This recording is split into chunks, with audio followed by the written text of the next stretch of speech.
Buongiorno amici, bentornati. Oggi parliamo delle ultime due meditazioni di Cartesio, parte della quinta e tutta la sesta meditazione, insieme alla mia gattona Sofì che già ha iniziato a graffiarmi. Che gatta inquieta, Sofì, guardate com'è bella. Sei stanca, Sofì? Vuoi andare a dormire? Allora la lasciamo andare. Parliamo delle ultime cose proprio all'interno dell'opera Meditazioni metafisiche di Cartesio, ovvero l'esistenza dei corpi. L'esistenza dei corpi di cui Cartesio dà una dimostrazione lunga, complessa, problematica e secondo alcuni non convincente, attraverso vari stadi. Prima Cartesio dimostra che l'esistenza dei corpi è possibile, poi che l'esistenza dei corpi è probabile e poi finalmente che l'esistenza dei corpi è sicura. Io vedo la mia gattona piuttosto stanca, la lasciamo andare a dormire, ok? Forse vuole anche mangiare, ti ho messo il cibo, Sofì. E quindi l'esistenza dei corpi è vista prima possibile, poi come probabile e poi come sicura. Questo, diciamo, è l'ultimo stadio della metafisica cartesiana, anche se Cartesio poi non è finito qui, perché poi anche dopo aver terminato l'illustrazione delle sei meditazioni metafisiche, ricordate che io seguo il filo delle sei meditazioni metafisiche, non quello del discorso sul metodo, che più o meno dice le stesse cose, e dovremo poi comunque trarre una conclusione dalla metafisica di Cartesio e attenzione poi soprattutto connetterla alla fisica. Ricordate che noi abbiamo spiegato la fisica nelle prime lezioni su Cartesio, abbiamo spiegato la fisica di Cartesio prima della sua metafisica, ma sono comunque cose strettamente connesse, quindi avremo i nostri grattacapi che riflettono gli stessi di Cartesio nel connettere la res cogitans, l'anima dell'uomo, alla res extensa, cioè agli oggetti corporei, alla materia, compreso il corpo dell'essere umano, e a spiegare come possano due sostanze distinte, separate, come corpo e anima all'interno dell'organismo umano, comunque comunicare tra di loro e in qualche modo mescolarsi, pur essendo metafisicamente e ontologicamente distinte. Parliamo quindi dell'esistenza dei corpi. Il problema io l'ho messo a punto già al termine della video lezione precedente, ma comunque lo ripeto.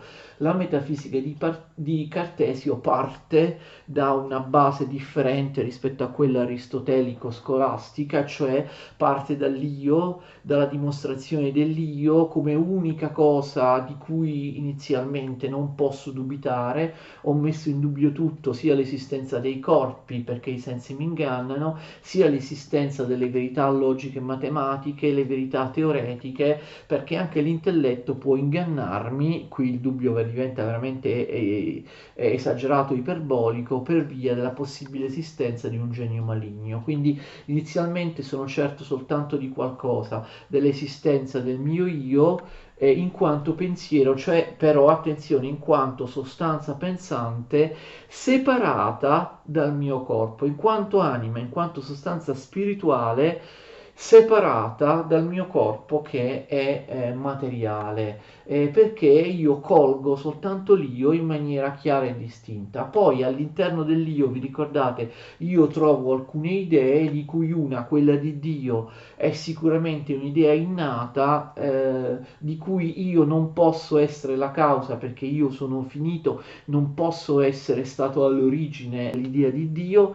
non posso aver creato quest'idea di Dio nella mia mente che è infinita mentre io sono finito, e quindi la causa dell'idea di Dio nella mia mente deve essere per forza una causa infinita e quindi Dio stesso. Cartesio poi corrobora questa prova dell'esistenza di Dio con altre due prove prese dalla tradizione, anche se leggermente modificate. Quindi abbiamo visto che dall'io si passa alla conoscenza certa, chiara e distinta di Dio. Questo permette a Cartesio, vi ricordate, di universalizzare il criterio di verità, dell'autoevidenza intuitiva delle idee, del fatto che ogni idea, non solo l'idea dell'io, l'idea di Dio, una volta dimostrato Dio, che è un Dio che non mi inganna, io avrò dimostrato il funzionamento, la validità del criterio di verità, cioè Dio non mi inganna, non è il genio maligno che viene quindi ricacciato e scacciato, eliminato, e Dio quindi mi garantisce che tutte le idee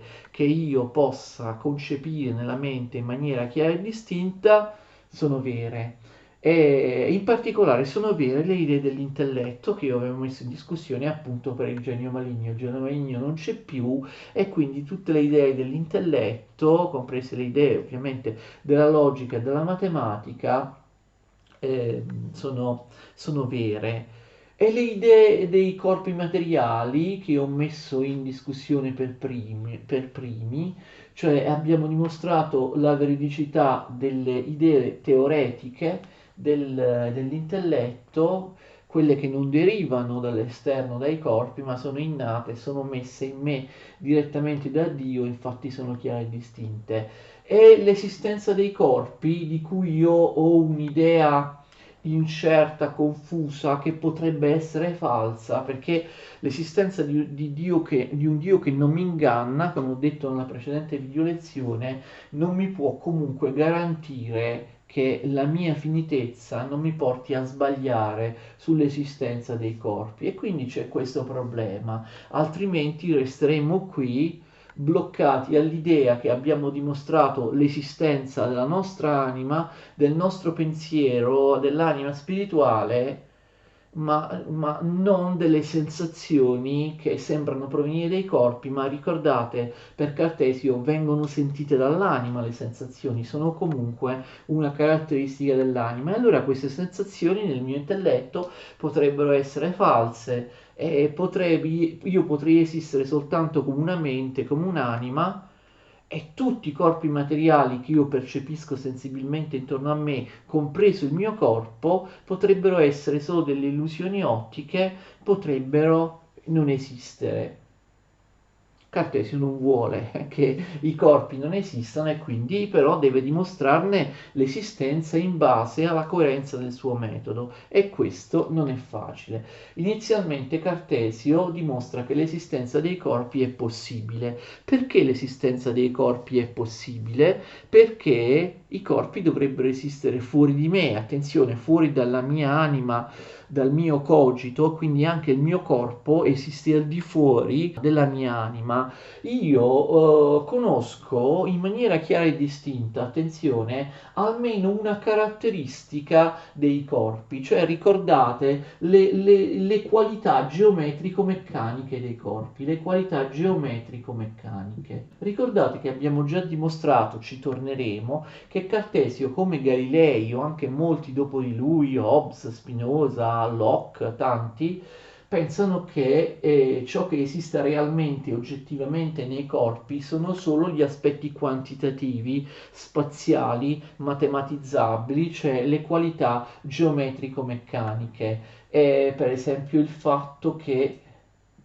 un corpo abbia delle dimensioni, abbia una forma, abbia un contorno e abbia anche un movimento, perché il movimento è visto semplicemente come una modificazione dell'estensione. Quindi l'esistenza dei corpi è possibile perché mentre tante cose che sembrano provenire dai corpi, le qualità sensibili o secondarie, colori, odori, sapori, temperature, pesantezza, rigidezza, non esistono realmente, sono solo dei modi cogitanti, dei modi con cui io interpreto le caratteristiche geometrico-meccaniche dei corpi, invece queste ultime, le caratteristiche geometrico-meccaniche dei corpi, sembrano non esistere soltanto nella mia mente, ma sembrano esistere anche al di fuori della mia mente, proprio perché io le colgo con l'intelletto, cioè attraverso l'intelletto c'è almeno un aspetto dei presunti corpi sensibili che non so ancora che esistono, un aspetto che però mi sembra innato, che mi sembra un insieme di idee chiare e distinte e che quindi mi sembra già presente in me come idea innata. Quindi l'esistenza dei corpi è possibile perché io, attenzione, colgo dei corpi a livello puramente intellettuale colgo nei corpi a livello puramente intellettuale le loro caratteristiche geometrico-meccaniche, d'accordo? E quindi vuol dire che l'esistenza dei corpi è possibile. Perché l'idea che ho nell'intelletto che i corpi hanno delle parti, hanno una grandezza, hanno una figura, hanno una posizione nello spazio, hanno un movimento, queste cose qui non sembrano derivare dai corpi, capite? Le cognizioni geometriche e meccaniche dei corpi non sembrano derivare dai corpi, ma sembrano essere delle idee innate. Dei corpi posso essere sicuro a priori, come idea chiara e distinta, come idea innata, che i corpi siano estensione. L'estensione, il movimento è solo una modificazione dell'estensione, è l'unica caratteristica dei corpi che è certa e che io posso conoscere con l'intelletto. Non solo, ma l'estensione dei corpi, la figura, la posizione delle parti, mi sembra qualcosa di innato, d'accordo? Quindi quello che mi sembra innato dei corpi è, attenzione, solo la cognizione intellettuale di essi, cioè ciò che io colgo con l'intelletto dei corpi e colgo con l'intelletto soltanto le proprietà geometrico-meccaniche, d'accordo? Quando io studio geometria, studio qualcosa che non esiste soltanto nella mia mente, ma che esiste anche in maniera sensibile. Quando io studio per esempio i triangoli, le caratteristiche dei triangoli,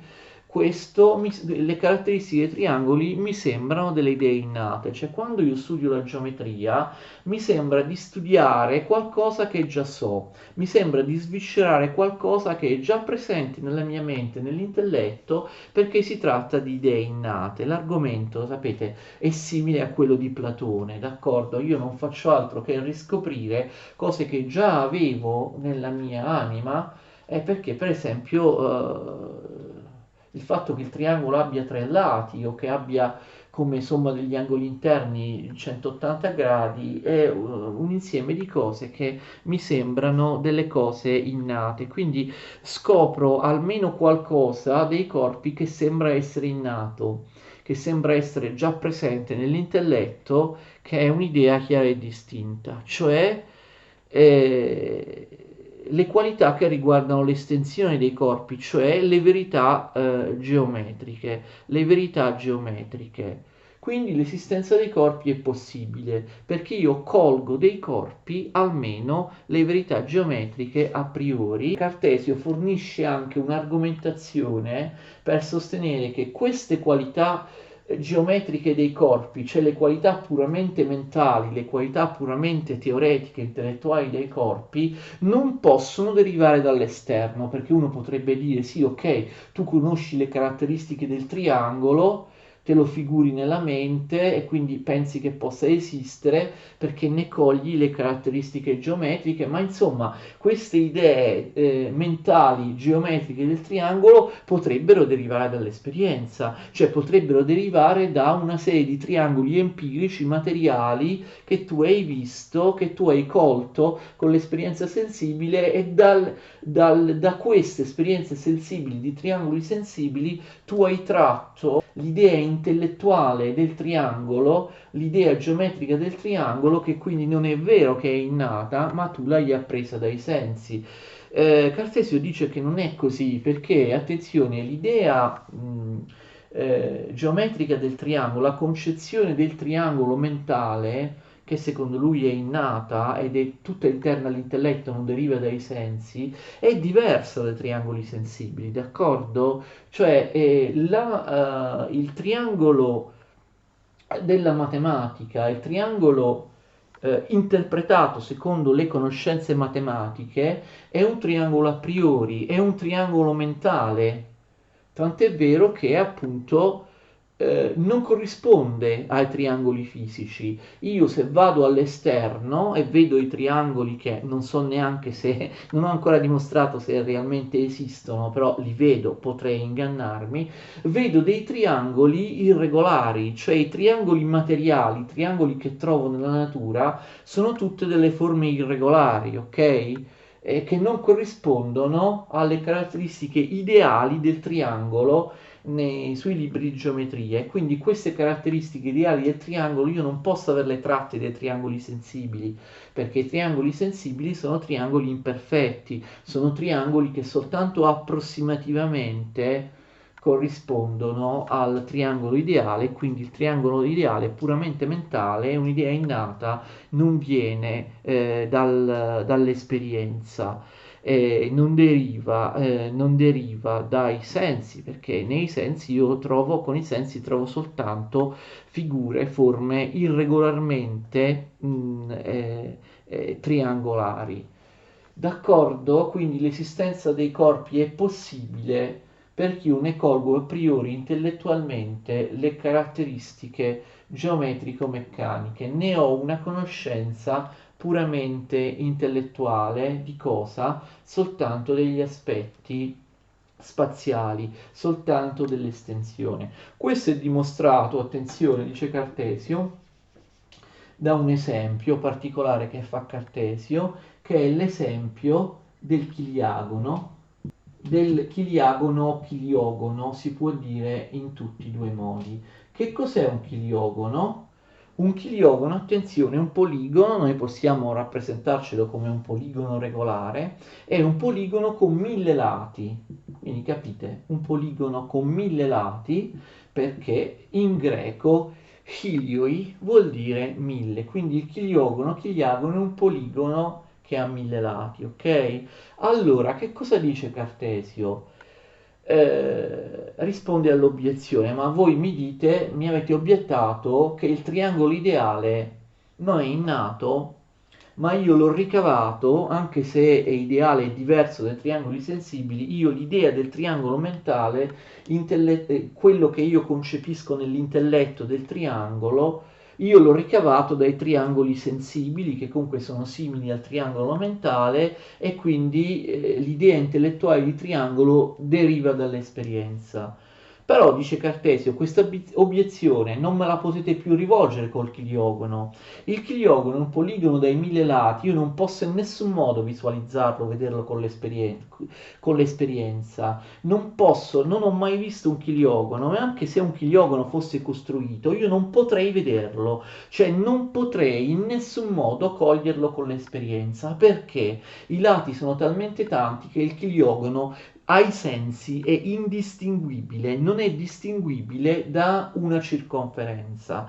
Inoltre, anche se io lo costruissi davvero un chiliogono in modo tale da poter apprezzare tutti i 1000 angoli, i 1000 lati, per esempio, per farlo dovrei costruire un chiliogono con un raggio, con un apotema enorme, magari in un campo di grano, un chiliogono con un raggio, con un apotema di centinaia e centinaia di metri. Anche in quel caso non potrei io visualizzarlo, potrei seguire il poligono del chiliogono, il contorno, e vedere, ecco, qui c'è un angolo, qui c'è un lato, qui c'è un altro angolo, però non potrei mai, capite, visualizzare con i sensi il chiliogono nel suo complesso, per esempio guardandolo dall'alto, perché guardandolo dall'alto io non vedrei 1000 lati e 1000 angoli, ma lo vedrei come una circonferenza. Quindi posso vedere, magari se lo costruisco, immaginate un chiliogono enorme, non lo so, per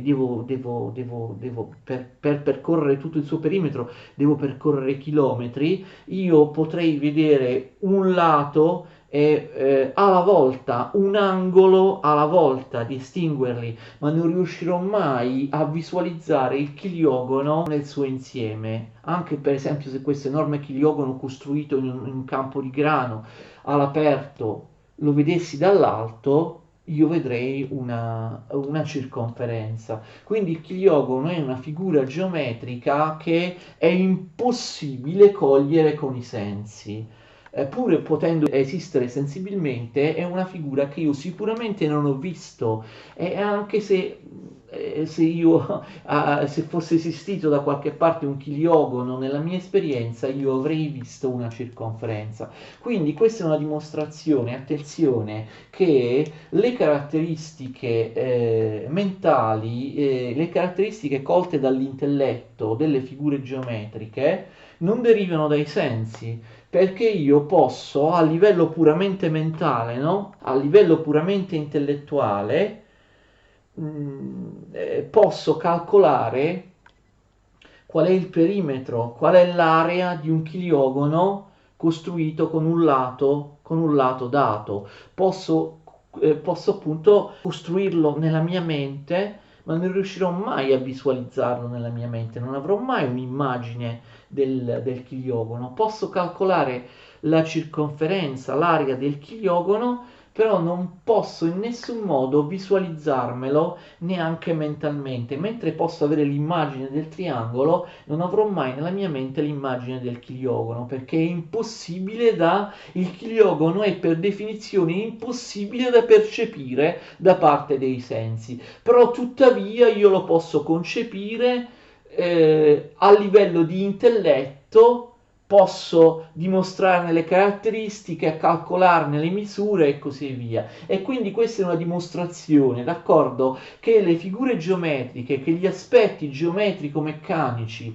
dei corpi esterni esistono di per sé e sono innate e esistono nell'intelletto, perché nel caso del chiliogono non possono in nessun modo essere derivate da un chiliogono sensibile. Spero di essermi spiegato. Quindi l'esistenza dei corpi è possibile perché io ne ho una cognizione intellettuale puramente innata, non di tutte le caratteristiche dei corpi, ma delle loro caratteristiche di tipo geometrico.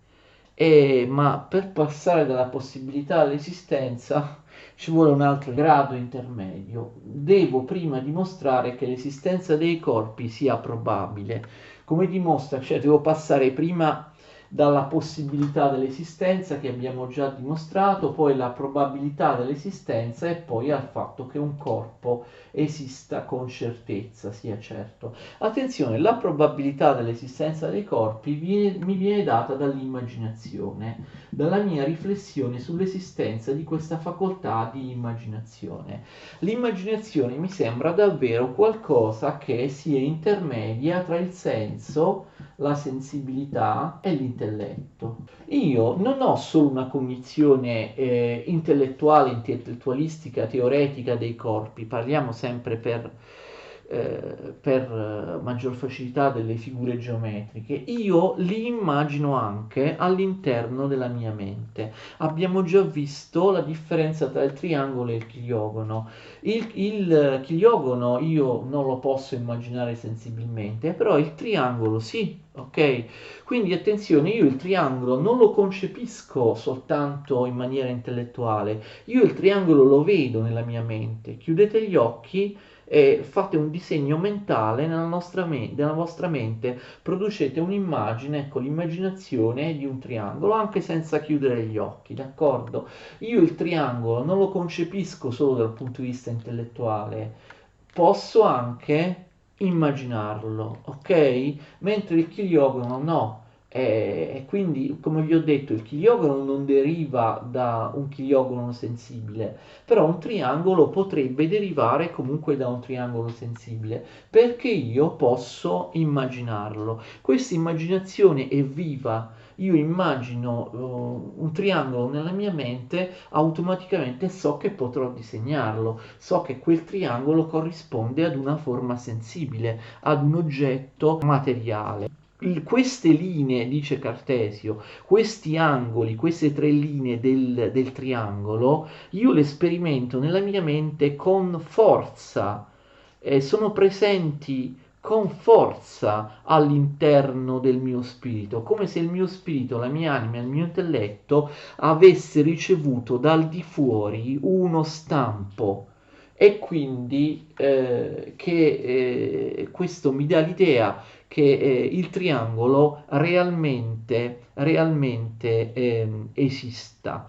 Lui fa l'esempio del chiliogono al contrario, il chiliogono che ha 1000 lati è complessa, è impossibile da vedere davvero con i sensi, eh, posso concepirlo soltanto intellettualmente, però ci sono alcuni corpi, appunto abbiamo fatto l'esempio del triangolo, che io immagino anche. L'immagino perché io sono portato a pensare che l'immagine del triangolo, che l'immaginazione in qualche modo derivi da qualcosa che è differente, è separata dal mio spirito, dal mio cogito, dalla mia anima. E quindi posso pensare all'immaginazione come una facoltà intermedia tra la sensibilità e l'intelletto, come qualcosa che in qualche modo unisce la mia anima al mio corpo, unisce il mio spirito col mio corpo, altrimenti come potrei avere l'immaginazione vivida, forte di oggetti sensibili? E quindi l'esistenza dei corpi è probabile perché l'immaginazione mi fa pensare fortemente che appunto queste immagini mentali derivino da qualcosa di materiale, da qualcosa di concreto, cioè dall'esistenza reale dei corpi. E quindi devono esistere i corpi, conclude Cartesio, in maniera probabile, almeno uno, il mio corpo. Altrimenti come potrei avere immaginazione? Deve esistere il mio corpo con gli organi di senso, altrimenti io non riuscirei a spiegare il fenomeno dell'immaginazione.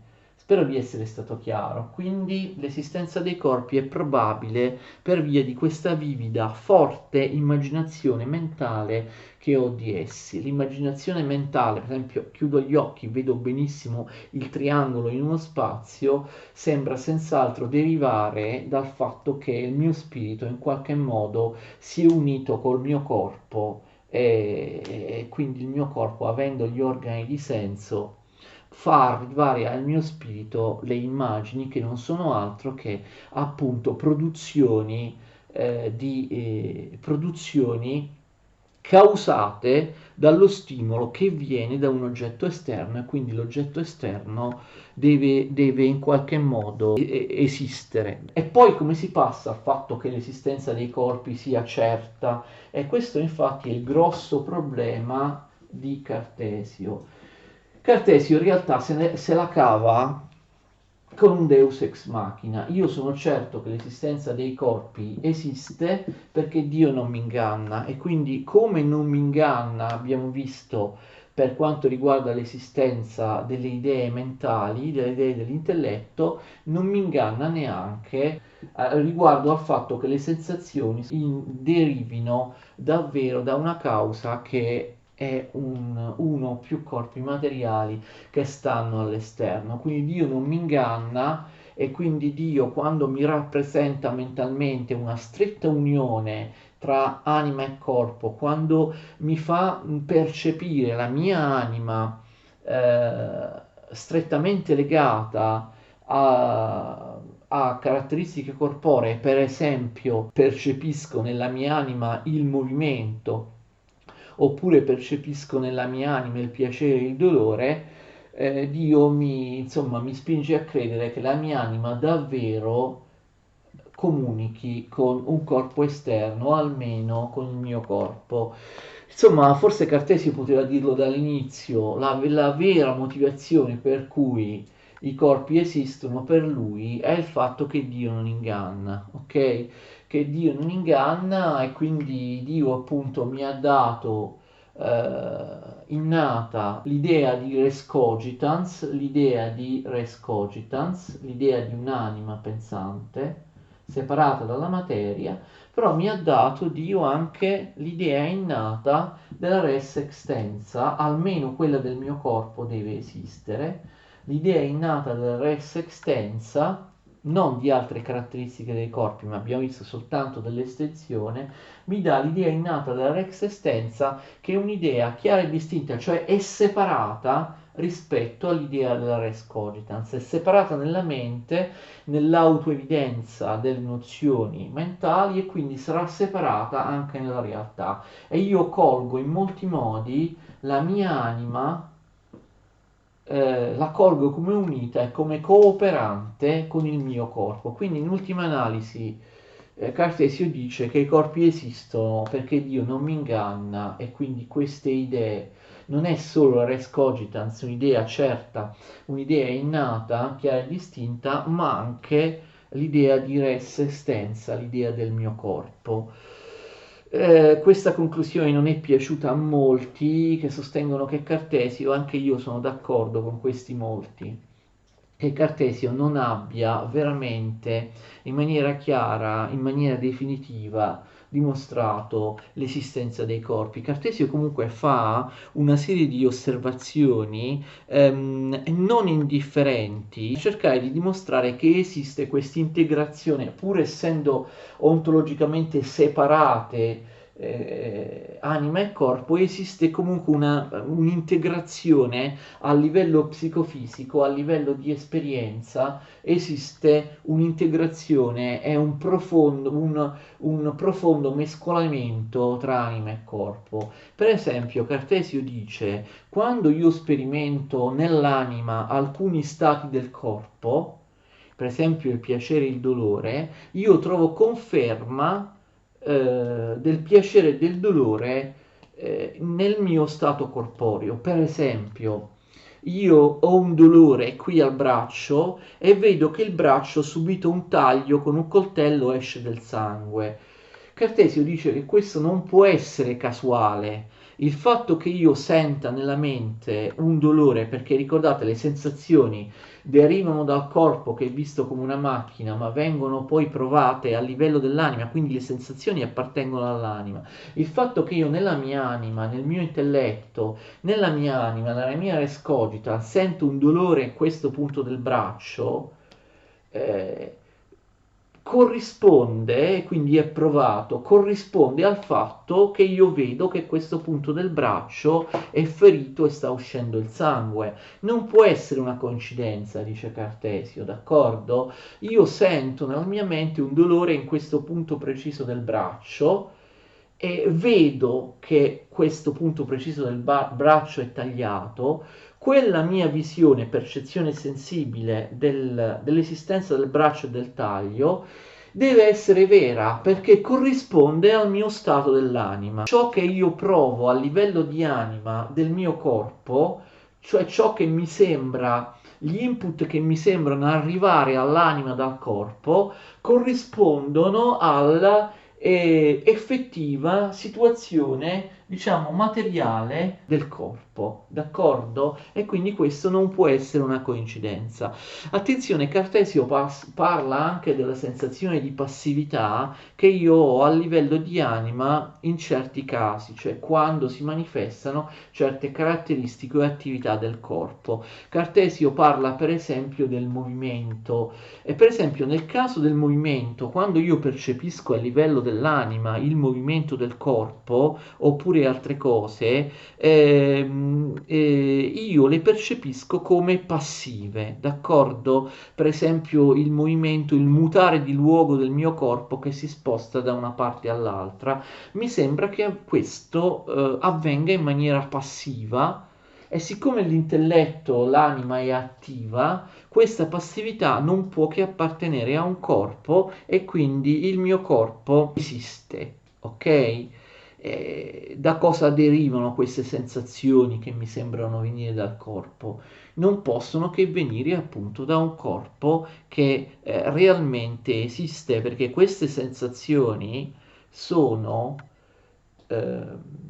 percezioni diverse da quelle puramente intellettuali, perché sono percezioni che mi sembrano avere un'origine passiva, cioè una caratteristica di passività e quindi vengono dal corpo. Peraltro, queste sensazioni, per esempio il fatto che io senta che il mio corpo si muove, non possono essere prodotte da Dio oppure da altri corpi diversi dal mio corpo, perché ricordate, Dio non mi inganna, Dio non mi inganna, non mi farebbe sentire delle cose in maniera ingannevole, Dio non mi inganna, Dio ha un'infinita bontà, Dio non mi farebbe sentire a livello del mio corpo delle percezioni che in realtà derivano da lui o sono originate da altri corpi. E quindi in fondo la soluzione è questa: il corpo esiste perché a me sembra che esista per vari motivi che abbiamo visto, l'immaginazione, eccetera, la cognizione a priori di alcune caratteristiche geometriche dei corpi, e la conclusione, cioè la motivazione, l'esistenza dei corpi alla fine è solo questa, cioè il fatto che Dio non mi inganna. Dio mi fornisce l'idea di essere una sola cosa, per quanto siano separate realmente, ontologicamente, anima e corpo, sono in qualche modo, vedremo in che modo con la soluzione un po' strana della ghiandola pineale, sono in qualche modo continuamente collegate tra di loro, e le impressioni del corpo sono strettamente legate e coincidenti all'idea dell'anima. Dio mi fa apparire questo, mi fa sentire questo, cioè questa stretta integrazione psicofisica tra corpo e anima. Dio non può ingannarmi, e quindi i corpi esistono. Ripeto che molti hanno obiettato sulla validità delle argomentazioni di Cartesio, sulle argomentazioni che spingono Cartesio a dimostrare l'esistenza dei corpi, perché comunque Cartesio dimostra l'esistenza dei corpi, ma in realtà non può negare il motivo che all'inizio delle meditazioni lo aveva spinto eh, a pensare che i corpi non esistessero. Cioè lui ha pensato, Cartesio, che i corpi non esistessero perché i sensi mi ingannano anche una sola volta, questo basta, nel dubbio iperbolico, nel dubbio metodico, a mettere in discussione l'esistenza dei corpi. Ora, ha dimostrato l'esistenza dei corpi, però Cartesio continua a pensare, non può fare a meno di pensare, che i sensi continuino a ingannarmi. Cioè, in fondo ha dimostrato l'esistenza dei corpi senza eliminare la motivazione in base alla quale lui in precedenza aveva pensato che i corpi non esistessero. I corpi non esistono, diceva, perché i sensi mi ingannano. Ora dice i corpi esistono nonostante il fatto che i sensi mi ingannino, ok?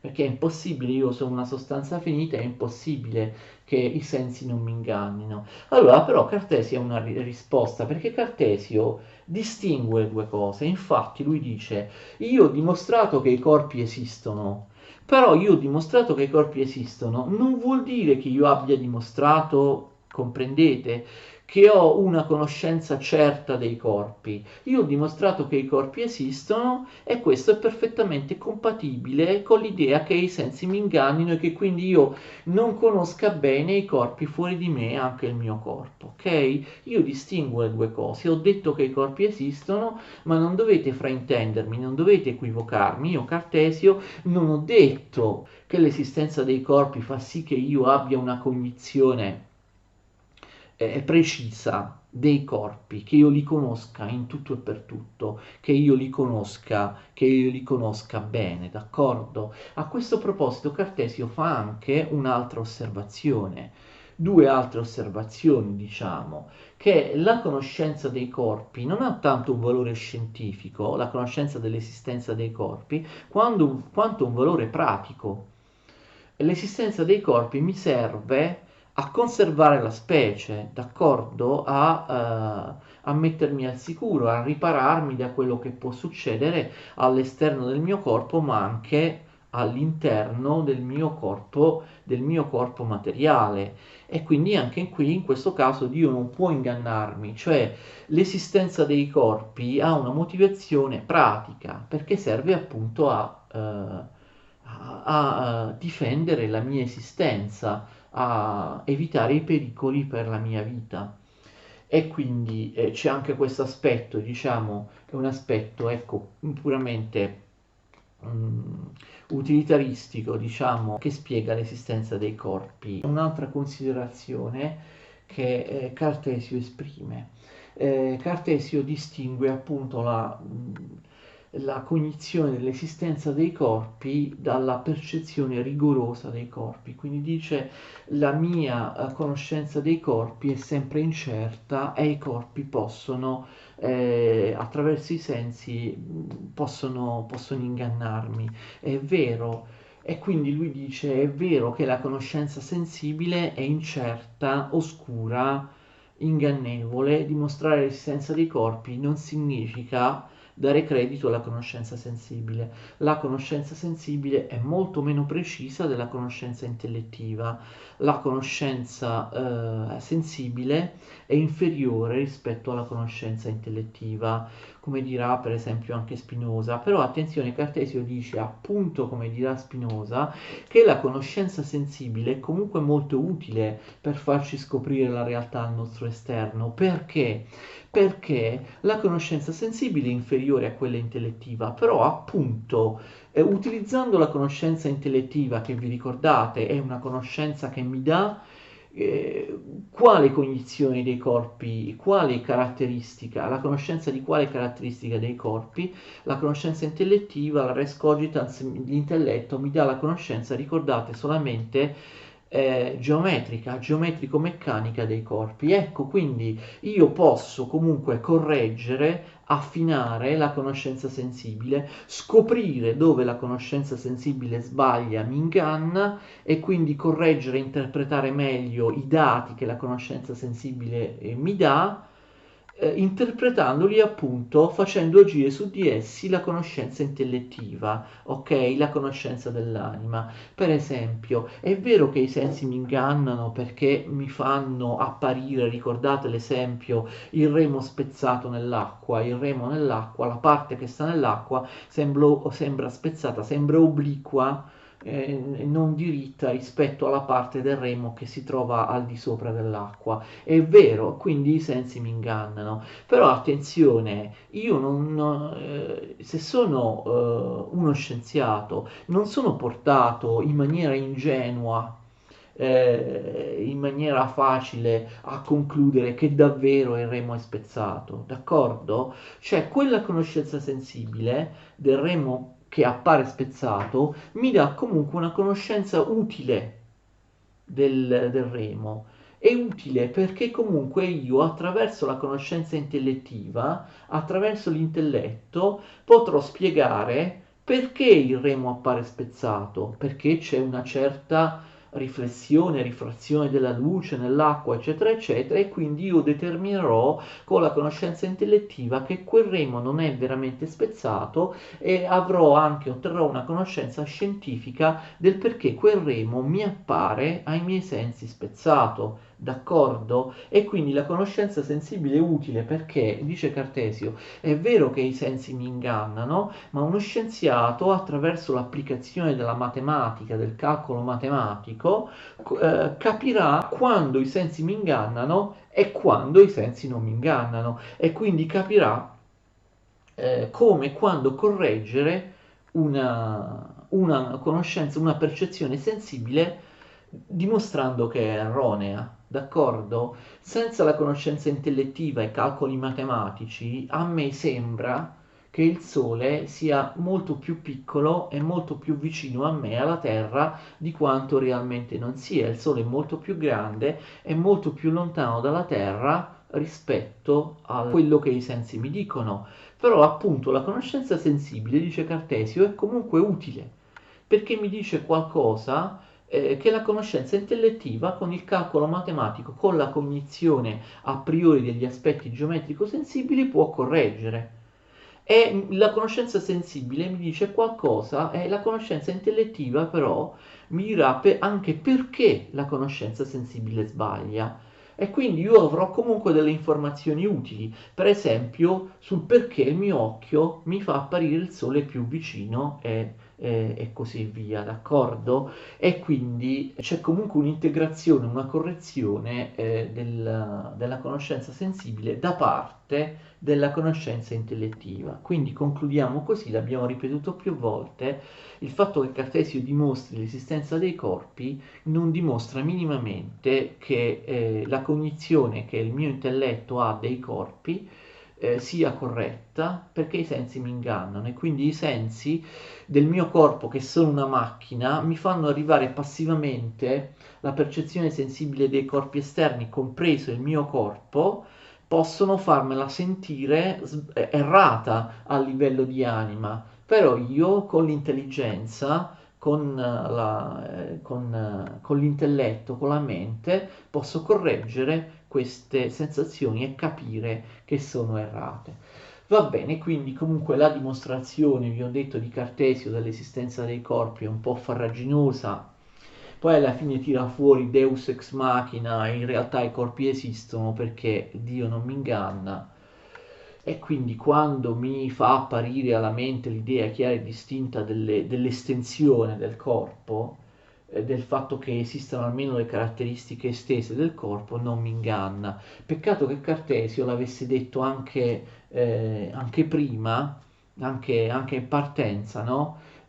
Quando però aveva detto che l'idea chiara e distinta dell'estensione dei corpi non basta a dimostrare che i corpi esistono. Invece qui si smentisce perché dice che l'idea mentale dell'esistenza, dell'estensione dei corpi, siccome Dio non mi inganna, mi dice che i corpi esistono. Voi direte, beh, non si smentisce davvero perché quando l'aveva detto inizialmente, vi ricordate, non aveva ancora dimostrato l'esistenza di un Dio che non mi inganna, e quindi poteva pensare che l'idea che trovo nel cogito, chiara e distinta, dell'estensione, distinta dall'idea di pensiero, fosse comunque un'idea ingannevole. Adesso invece l'idea chiara e distinta, evidente, separata dall'idea di pensiero, non può essere considerata più ingannevole perché nel frattempo ho dimostrato l'esistenza di Dio che non mi inganna, e quindi le cognizioni geometrico-meccaniche dei corpi,